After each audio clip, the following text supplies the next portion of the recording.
రాష్ట్ర విద్యుత్ సామర్థ్యాన్ని పెంపొందించడంలో తెలంగాణ ప్రభుత్వం మరొక ముందడుగు వేసింది. డిప్యూటీ సీఎం భట్టి విక్రమార్క మల్లు సూచనలతో రాష్ట్ర అధికారుల ప్రయత్నాలు ఫలించాయి.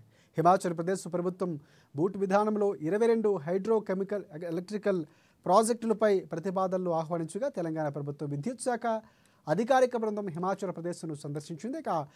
ప్రతిపాదనలు అధ్యయనం చేసి 100 మెగావాట్లకు పైబడి సామర్థ్యం గల ప్రాజెక్టులపై ఆసక్తిని వ్యక్తం చేసింది. ఇందుకు సంబంధించి హిమాచల్ ప్రదేశ్ ప్రభుత్వం ఎంఓయూపై సంతకం చేసి త్వరితగతిన పంపితే తగు చర్యలు తీసుకుంటామని భట్టి తెలిపారు. ఇందుకు సంబంధించి హిమాచల్ ప్రదేశ్ ముఖ్యమంత్రి సుఖ్వీందర్ సింగ్తో డిప్యూటీ సీఎం భట్టి విక్రమార్క ఢిల్లీలో సమావేశమయ్యారు.